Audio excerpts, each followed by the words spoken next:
¿Qué tal? Y bienvenidos a una semana más a los miércoles de directo de La Vida es Bella. Esta semana tenemos con nosotros a una invitada muy especial y espero que os guste el directo que os traemos. También tengo que contaros, mientras aquí voy poniendo la cámara, que estamos migrando a YouTube. Y diréis, ¿qué? A ver, en Big 2026... lo que estoy haciendo es poco a poco ir organizando el canal para ir subiendo todos los directos que llevo en las 3 temporadas que llevamos haciéndolo. Y de ahí creo que va a haber series que directamente grabemos solo para YouTube y de YouTube las compartamos en Instagram. Creo que la de 273 vinos antes del ataúd está funcionando muy bien y a la gente le está gustando, y eso implica que la producción es un poquito mejor, y por eso vamos a hacer en YouTube, para hacerla en apaisado y no en vertical. Pero bueno, ya os iré contando, no voy a pegaros más la turra. Voy a ir dándole... Chris, si estás viendo, que creo que sí, envío invitación para compartir vídeo conmigo. Y antes que nada, y darle paso a la invitada, os voy a hablar del vino que nos patrocina hoy, que es el Altos de Jumilla Monastrell y de Bodegas Luzón. Y ahora entenderéis por qué.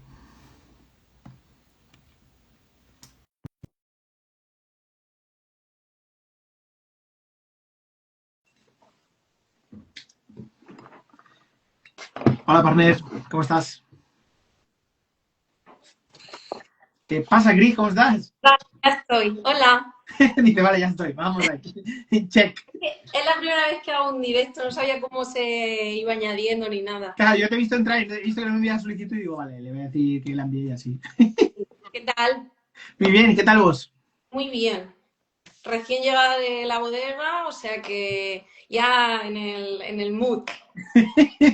Oye, cuéntanos un poco, para quien no te conozca, quién es Chris, qué hace y qué te une al mundo del vino. Vale, bueno, pues yo me llamo Cristina y soy de Jumilla, vivo en Jumilla, nací en Jumilla y vivo en Jumilla y por lo Vale. tanto pues tengo algo que ver con las bodegas de Jumilla. Yo trabajo como comercial de exportación, es decir, somos los que nos encargamos de vender el vino en el extranjero, fuera de España, y trabajo en Bodegas Luzón, que es una de las bodegas más importantes de aquí de la DEO de Jumilla, que es donde productos de Luzón, eso es.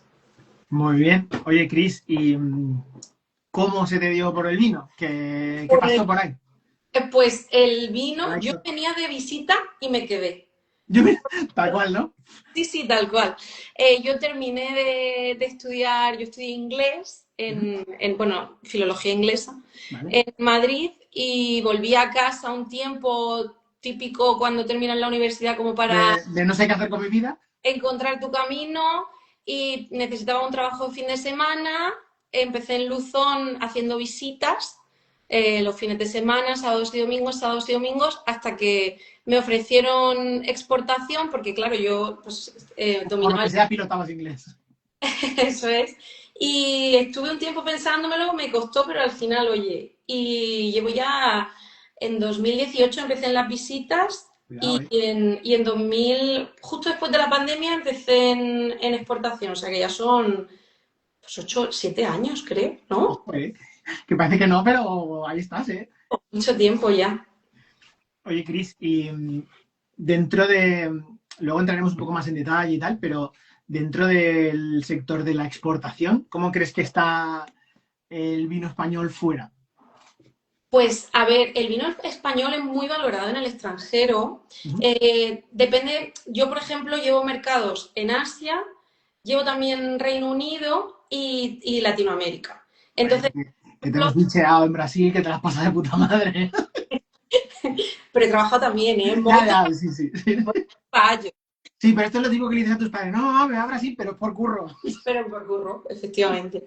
En Latinoamérica, por ejemplo, el vino español está muy valorado. Ellos al final tienen una conexión histórica con el país y se valora bastante el vino español. Países como México, República Dominicana son países que adoran la cultura española y que además los alimentos o la cocina tiene muchísimo que ver con España. En Asia también se valora mucho porque valoran mucho lo occidental. Directamente. Igual que a nosotros nos atrae mucho ¿Lo Japón, asiático? efectivamente, Corea, toda la parte culinaria y cultural, pues a ellos les pasa al contrario. Entonces, en ese sentido, les gusta comer y beber los que comemos y bebemos nosotros aquí. Me gusta. Y en concreto la Monastrell en Japón está muy bien posicionada porque además como tiene esa fruta, esa frescura, le gusta El bastante. maridaje es perfecto Eso es. con su tipo de comida. Oye, si tuvieras que terminar la frase, el vino me cambió la vida, ¿cuándo?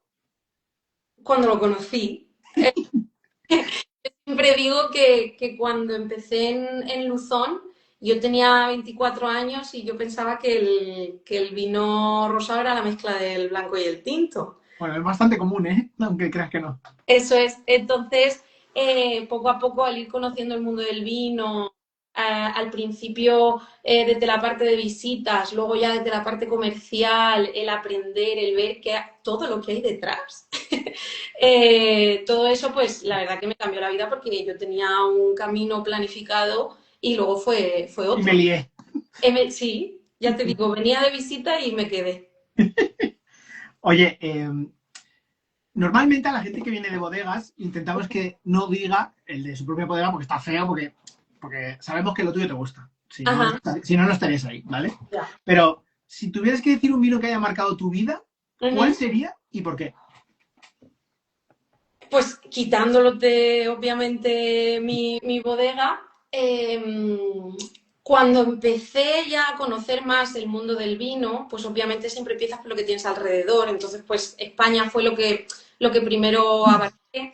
Pero luego cuando cursé el Wine Education Trust, tanto el 2 como el 3, a mí me fascinó el mundo de los blancos. ¿Vale? Porque tendemos a pensar que el blanco es simplemente un vino fácil, cómodo para empezar a comer o para tomar algo, pero no, hay muchos blancos con mucha complejidad. Entonces, a mí me fascinaba todas las variedades estas como raras, que tenían pronunciación rarísima, la Gewürztraminer me fascinaba, la Riesling me llamaba mucho la atención cuando decían, no, es que puede tener aromas a hidrocarburo, a gasolina, y yo decía, pero ¿cómo es posible? Y luego Locos. luego es verdad que lo hueles y lo notas. Y sobre todo me enamoré de la Chardonnay francesa, obviamente. Y yo creo que fue ahí un poco ese vino el que me cambió la vida. Los blancos raros o los blancos extraños o Sí, como complejos. que de ahí ya tuviste un criterio de gusto y ya de ahí tiraste, ¿no? Eso es. Ya no me acercaba al vino de una manera tan amateur, sino que le encontraba más la parte compleja. Oye, ¿y tú crees? Esta semana he grabado un vídeo que aún no he subido, pero alrededor del WST, todo este enjambre de formación, ¿tú Ujú. crees que es estrictamente necesario? Esta no estaba prevista, ¿eh? Esta pregunta. ¿Tú crees que es estrictamente necesario o que el sector te lleva a que sea estrictamente necesario, pero luego no es acorde lo que inviertes en formación comparado a lo que puedes llegar a cobrar en el sector? Yo creo que depende de dónde vengas. Te lo Vale. comento porque, por ejemplo, el 2 yo lo hice online, es decir, no Ujú. tuve contacto con mis compañeros, pero el 3 sí que lo hice en la Escuela de Catas de Alicante, entonces pues éramos una clase de unos 15, no recuerdo muy bien. Y entonces, cuando yo empecé, yo era la más pringada y la más inexperta, pero de calle.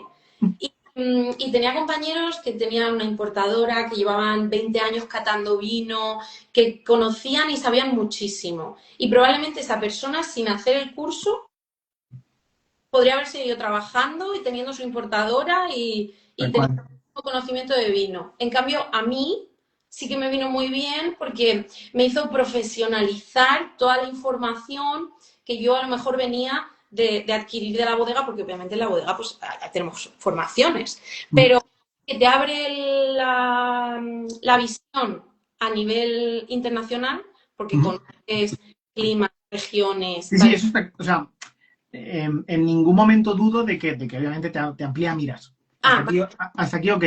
La sí. historia está y estoy muy de acuerdo con lo que dice Lara. Un saludo, Lara. Por cierto, tenemos que hablar con tu padre.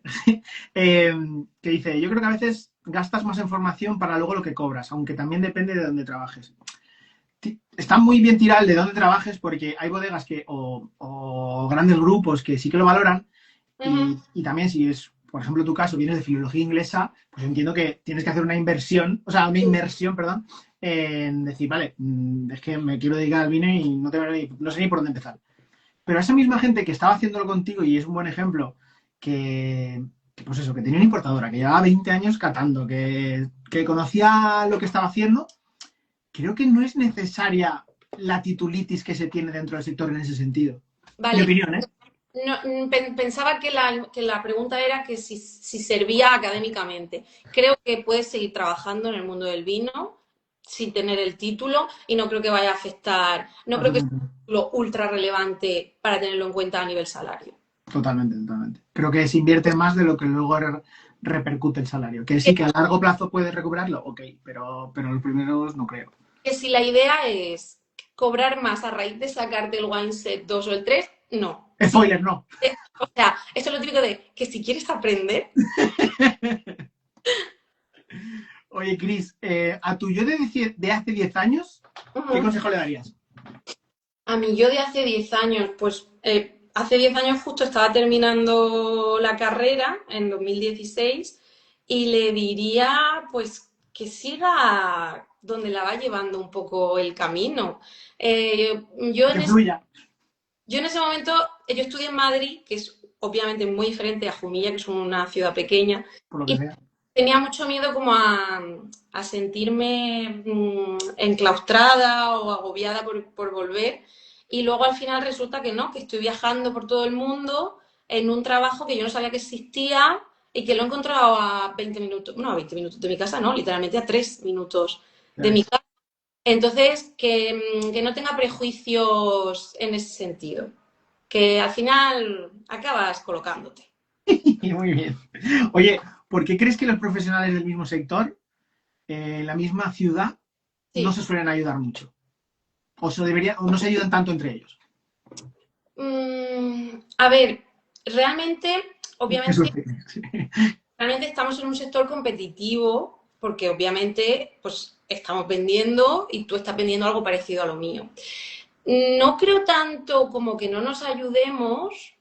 Yo realmente es que, no te voy a decir que yo es que sea santa, pero yo es que yo tengo muy buena relación con compañeros de otras bodegas, muy buena relación a los que considero amigos y colegas y que si necesitan algo me lo pueden pedir y que si yo necesito algo de ellos, ahora mismo estoy pensando que muchas veces hemos hablado, nos hemos compaginado. Eso depende también como de las conexiones que tengas con los demás. Aquí en Jumilla, ahora mismo estoy pensando en 4 o 5 personas que son jóvenes, con los que me llevo genial y con los que tenemos esa relación y que a lo mejor con otras personas que por edad no conectamos tanto, pues quizás no existe esa Esa conexión. relación. Entonces yo creo que depende un poco de la conexión que tengas con las personas. Pero sí, quizá en ese sentido la competitividad sí que se siente bastante. Se siente heavy. Aunque en verdad, si tú lo piensas, Jumilla como Deo, si crece una bodega, crece la otra. Ya, Porque pero eso es una mentalidad que quizá a día de hoy sea más coherente pensar, pero no hace tanto eso no era así. Y como el de enfrente facturara más que tú, a ti te rayaban. ya, No sé si me explico. sí, sí, sí, por supuesto. Al final no dejamos de ser empresas y bodegas que como he dicho, parecidas, pero que cada uno tiene su esencia y la clave es que si tú tienes tu esencia, no intentes Tú haz entrar lo tuyo en otro y punto que no es efectivamente. tuyo. O sea, tú tienes que defender lo tuyo, contar tu peli y contarla porque la ¿verdad? Me ha encantado lo de contar tu peli. Es muy de comercial eso, ¿eh? Peli en el buen sentido. Ya, no digo que no. Oye, Cris, ¿se puede vivir bien económicamente del vino o hay una brecha enorme entre lo que se cobra y lo que se trabaja? Se vive bien, pero es un trabajo muy exigente. Es un trabajo donde si hay viajes, son viajes que pueden ser largos, pueden ser cortos, pero que tienen un coste personal grande. Eh, Como tú has dicho, está muy guay irte a Brasil. Sí. Hay otros momentos donde no te apetece irte y te da igual que sea a Brasil o a Cancún. Cuando llevas 15 días fuera de tu casa y Y ya no sabes ni cómo te llamas. y ya, efectivamente, y te has perdido un cumpleaños O simplemente ir al gimnasio, que se te ha pasado el mes del gimnasio y no te has dado cuenta. Otro mes patrocinando el gimnasio sin ir. Entonces lleva un coste personal fuerte, pero sí, se vive bien y tiene muchas cosas buenas, igual que pues, cosas malas. Sí, totalmente. Como en todos los sitios, como en todos Sí, los sí, sitios. yo creo que cualquier sector tiene su parte buena y su parte mala. Al final, un curro, sea el que sea, la frase de taza de Mr. Wonderful está muy bien, de trabaja lo que te gusta y tal. Sí, sí, está de puta madre, pero luego realmente pues es que es un curro, y ya está, no hay más. Eso es. Oye, ¿qué es lo que más te saca de quicio del sector? Yo creo que serían los prejuicios. ¿Vale? Yo hablo desde mi punto de vista, ahora no tanto, porque ya llevo tiempo, la gente Pero me cuando conoce. empezaste, Pero yo todo... cuando empecé, todo, esta niña que me va a contar. Tal Eh, cual. Prejuicios por joven y por vieja. Por las dos, ¿no? Entonces, por las dos, efectivamente. Literalmente había gente que incluso me decía, cara, pero pensaba que me ibas a contar, o sea, que todo lo que me ibas a decir no iba a tener sentido porque te he visto así tan niña. Y es fuerte que incluso te lo digan. Y tú, gracias por la puta cara, me acabas de decir esto. Entonces, en ese sentido, sí que fastidiaba al principio. Luego ya pues, te acostumbras, te ríes e incluso te hace gracia. Y cuando la gente te está mirando con cara que parece que tal, hasta te picas un poco con ellos. Pero en el buen sentido, me refiero. No, no, está claro. Y luego, pues el elitismo también a la hora de hablar del vino. El vino tiene que ser una cosa divertida, que te haga disfrutar. Por beber sangría no eres peor profesional porque habrá otro día que te estés bebiendo un Gran Cru si puedes. Eh, entonces, realmente ese elitismo tampoco me gusta porque nos estamos perdiendo también clientes y consumidores. Totalmente, yo creo que, mira, lo que decía Lara también tiene parte de razón, te entiendo porque tal, es un sector más priorizado, sí, sí, aquí hay más chivos Menos mal. a cascoporro y sobre todo porque muchos se han ido capuzando. Eh, y que dentro del que te vean joven y tal, y digas, ostras, esta no sé si me va a contar algo que me va a contar, Uh -huh. luego al final tu propio conocimiento, es lo que dices tú, te pica un poco, ¿no? Como decir, oye, pues aquí estoy yo, ¿sabes? Y Y cuanto más me menosprecies, más te voy a contar y más te voy a hablar de las cosas, más técnica me voy a poner para que te des cuenta de que no. sí, Y tal en cual. momentos te dices, es que no tengo ni que demostrártelo. Y ya está. Y creo que también hay mucha parte de razón en la de es que tanto esnovismo, elitismo, como le quieras llamar, al final pone una barrera en el mensaje y el producto. O sea, y esa barrera lo que hace es que tú vendas menos. No hay más. Yo creo que todos tenemos claro cuándo tienes que ser técnico, cuándo Total. tienes que ser divertido, cuándo tienes que ser muy profesional, cuándo tienes que hablar de la historia, cuándo tienes que hablar de la parcela. A una cata que haces a las 9 de la noche en un bar, no te vas a poner a contarle la altitud del viñedo o Total. cuánto llueve en Jumilla. Yo, En mira, cambio, en otro momento eso es relevante. mañana tengo una cata a las 9 de la noche, no es coña, y he comprado esto, que son como gomets. A los que se me porten mal, pues castigarlos y los que... Pero ese es el nivel. Claro, No, pero es que hay catas que son divertidas y que puedes hablar de la historia y que puedes contar anécdotas y que lo interesante es otra cosa. Y es totalmente. igual de relevante porque el vino no es solo un producto, es muchas cosas más. O, bueno, esa es mi humilde opinión. Sí, sí, sí, totalmente respetable y 100% de acuerdo con ella. Oye, ¿las bodegas españolas saben vender sus vinos o el marketing del sector está todavía un poco en pañales? Yo creo que ya no estamos ahí. Sí que estuvimos ahí en un momento dado, sí que costó, sí que parecía que no sabíamos o que no nos creíamos lo suficiente lo que teníamos, pero yo siento que ya no estamos ahí. Sí, Yo cuando llego a sitios y la gente conoce el vino, conoce la bodega o conoce, dice, sí, porque yo vivo el vino español, porque la gente ya no trata el vino de España en ese sentido. Y obviamente pues hay mucho trabajo detrás. Francia sigue siendo Francia, Italia sigue siendo Italia, yo porque creo que la comunicación a nivel global ha mejorado, obviamente, y después de la pandemia creo que hay un cambio importante, uh-huh, pero a nivel DEOs o país, depende de cada DEO también, el funcionar como aquí voy yo como marca España por un lado o aquí voy yo como marca Jumilla, Sí. creo que hay margen de mejora. Efectivamente, siempre hay margen de mejora. Como te decía, seguimos detrás de otros países, pero que Ujú. en ese sentido se está trabajando. Y como tú dices, no solo la bodega, las DEOs están trabajando, están haciendo actividades, campañas, son los que están un poco patrocinando las denominaciones de origen, porque nosotros las patrocinamos, hacemos educación, hacemos catas, hacemos visitas, pero también tenemos que vender. Entonces, todo eso se tiene que ir repartiendo. Vuestra labor a nivel influencia, a nivel educación, pues también es súper valioso porque se llega a lugares donde quizá nosotros, el consumidor, como que escucha antes a una persona imparcial antes que a una bodega. De una marca, sí. Eso es. Entonces, realmente es un trabajo conjunto y, y sí que siento que estamos en el buen camino y que ya no estamos tan en pañales como antes. A ver, sí que es cierto que ha mejorado mucho.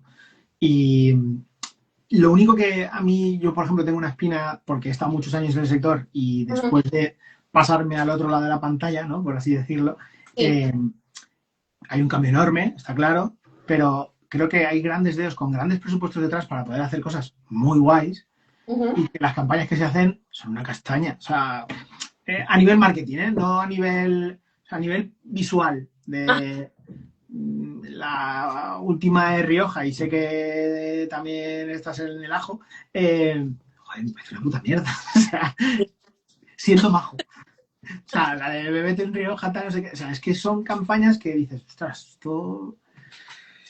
Uf, es dura de ver. Y luego piensas, ¿cuánta pasta se han dejado en esto? yo te entiendo, pero es verdad que es muy difícil porque está todo inventado, ¿eh? Y tú te sientas y haces un brainstorming y qué podemos hacer y cómo vamos a enfocar esto y cómo podemos comunicar esto y cómo llegar a este sitio y cómo que la gente se enganche a esto. Y muy difícil encontrar el punto. Porque nosotros, volvíamos a lo de antes, mi compañera Domi, nosotros en la organización somos un chico y dos chicas, ¿de acuerdo? ¿Vale? Luego el resto de compañeros de Nacional son chicos, entonces sí que tenemos como hay un poco de diversidad. Domi y yo además somos jóvenes, ellos también pues entre los 40 y los 30, o sea que hay un pequeño espectro medio amplio. Y lo que le interesa a uno no le interesa a otra. Totalmente. Lo que a mí me hace gracia no le hace gracia al otro, entonces es complicado. O sea, está claro que el target, ¿no? Tiene que ser muy amplio Eso es. y al ser tan amplio, pues claro, No enfocar. estás matando moscas a cañonazos. Entonces es difícil. Por hacer un poco de De abogado resumen. del diablo. Oye, ¿cuál crees que es el vino español más infravalorado del que nadie suele hablar o no se conozca tanto? Pues a ver, creo que depende de cómo lo mires, porque obviamente una persona que a lo mejor no consume vino recurrentemente, en Monastrell le suena de milagro y porque un primo pasó por Jumilla. La Monastrell estuvo infravalorada Mucho tiempo. Sí. mucho tiempo. Ha sido un trabajo que nos ha costado mucho revertir. Viajes, campañas, catas, muchas actividades para que la gente probase Jumilla y dijese, ah, pues esto no es lo que me pensaba, porque me ha pasado mil veces delante mío gente catando y diciendo, ah, pues esto está mucho mejor que hace.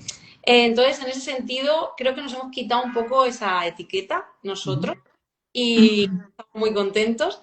Y por decirte algo que no sea Jumilla, yo creo que se está llevando mucho el salir de lo de siempre, ¿no? Que Vale. si es Ribera, Albariño, por ejemplo, en el Bierzo, el Agodello está súper, súper de moda últimamente.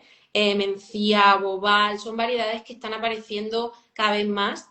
Y a lo mejor yo te estoy diciendo eso y alguien de allí me dice que ellos llevan 40 años Ya, bebiendo. pienso lo mismo, ¿eh? Efectivamente, porque es que depende también de la zona geográfica donde te encuentres.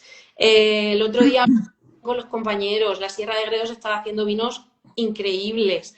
Entonces, para mí, desde mi punto geográfico y desde en lo que yo me muevo, te diría esos. un Godello, un vino de la Sierra de Gredos, sería eso. Vale, perfecto. Sí, yo creo que es de ser muy valiente tener un local, una tienda de vinos, tienda quizá no, pero un bar de vinos, ¿vale? Dejémoslo ahí. Ujú. Y no tener grandes deos. Porque al final, esto es como cuando en su momento hacía cartas de restaurante, Sí, que como tuvieras dos marcas muy conocidas, ibas a vender eso y ya. Eh, entonces, saliéndote un poco del establishment, ¿no? sí. Creo que sí, que hay ideos muy por descubrir todavía que cada vez más están haciendo la labor de, hola, estoy aquí y existo. Eh, Mira, he de decir a favor de Chris que yo pensaba que, hijo mía, no vale la pena y probemos unos vinos muy buenos. Ah, Vale, Lara, luego pídele que te haga bizum. otra. No, la verdad que eso, que hay ideos que la gente quizá no le resuenen tanto, pero que tienen vinazos detrás. Y una manera de conocer, sobre todo, es catar a ciegas y sobre todo intentar probar todo lo que te venga por mano, ¿sabes? Es decir, ostras, no conozco esta bodega, no tengo ni idea, la etiqueta a lo mejor me parece horrorosa, pero vamos a darle una oportunidad, ¿sabes? Eso es. Y yo creo que al final es curiosidad. Sí, 100%.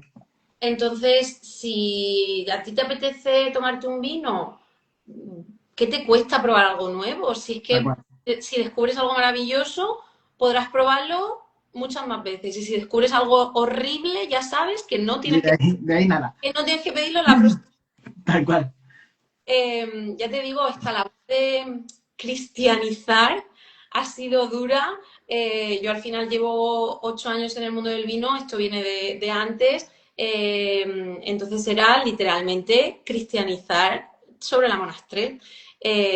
Lo digo con conciencia de causa. Entonces, ver cómo la gente se interesa por otras deos y por otras variedades y por otras zonas, pues es maravilloso. Totalmente. Yo que en su momento viví el defender la Boval en Valencia y luego cuando me trasladé a Aragón, el defender la garnacha de aquí, joder, Claro. eh, la labor de ir con la bandera de tu variedad fue difícil, fue complicado, la verdad, pero bueno, ahora ya están súper establecidos. Sí, y además yo creo que eso tiene que ver con las personas. Sí, Como tú decías, hay grandes bodegas, grandes nombres que tienen grandes personas detrás, pero cuando tú tienes que hacer que alguien confíe en ti, eso es un cuando tema, tú eres el pequeño mola más. pero que eso es una cosa de personas. No, Sí, sí, el vino está bueno y el vino funciona y el vino está muy bien hecho. Pero la persona que lo hace tiene que saber contarlo y la persona que lo vende tiene que y saber. saber contar lo que le han contado. Eso es. Entonces, en ese sentido, la gente confía en ti y se lanza y cuando funciona, pues se lanza el vecino y así. Totalmente. Oye, Cris, y ya para terminar, ¿a quién te gustaría que entrevistásemos? Ujú. Y te comprometes tú de hacer de Cicerone. ¿A quién me gustaría que entrevistaseis? Pues a ver, no te voy a decir nadie de comercial, porque como que ya sería la parte. Yo no te he puesto que tú quieras, a mí me da igual. Pues mira, ya que no hemos hablado casi, Bodegas Luzón recientemente también tiene un proyecto en Rioja que se Vale, llama Bodegas Corral. sí, Tenemos un lo enólogo allí, conozco. No he estado aún, pero lo conozco. que es majísimo, encantador, que está haciendo unos vinazos y que está haciéndole un cambio al perfil del vino, mucho más afrutado, mucho más fresco. Se llama Daniel Ujú. y me comprometo a presentártelo, no sé porque está súper liado, Bueno, pero es majísimo y seguro que en algún momento estará encantado de estar aquí y contarte pues, la parte más técnica y ya no tanto del sur, sino del norte, del perfecto. de Bodegas Luzón y Corral. Oye, pues yo encantado de la vida, ya lo sabes. Pues nada, Cris, no sé, ¿qué te ha parecido? ¿Cómo te has visto? Yo creo que bien, ¿no? Bien, sí, estaba, ya te digo, nunca había hecho un directo. Es verdad No que te has chupado, joder. Sí. estoy acostumbrada a las catas y al final, pues hablar del vino, no tanto de mí o de mi opinión, que, la considero absolutamente igual al del resto de seres humanos, es decir, ni más ni menos. Pero bueno, me alegro mucho de que me hayas dado este espacio, la conversación ha sido muy guay y nada, nos vemos. Oye, pues muchas gracias, sobre todo por pasarte, sobre todo porque siempre nos tienes en cuenta por ahí de ¿qué hace este tío por ahí? Y, y nada, y a seguir disfrutando del sector, a seguir disfrutando de promover la cultura del vino. Y he de reconocer que yo te tenía guardada y fichada, porque yo a la peña la catalogo en pues, gente que te sigue, tal, no sé qué, que coincide, no sé Ajá. qué. Y luego hay gente que yo me guardo de, o sea, esa persona creo que puede ser interesante para un directo. Y te he guardado desde hace que nos vimos en un Barcelona Wine Week, que Barcelona. sí, que hicimos la cata de todos tus vídeos, no sé qué, y dije, ostras, y te dije, tienes que pasar por el canal. Hace 2 años y pico igual de eso, pero bueno, ha llegado el momento y que muchas gracias y Nada, gracias. nada, semana que viene nos vemos, espero que os haya gustado y lo dicho, ir pasándose por el canal de YouTube que hemos empezado a subirlo por temporadas, todos los directos desde que se empezó hasta hoy y hemos abierto los vídeos de cuando empecé a subir vídeos en 2011 a YouTube. Wow. Así que nada, me podréis ver corto como una peonza y os reíréis un rato. Un Bueno, saludo. gracias, chao. Chao. Adiós.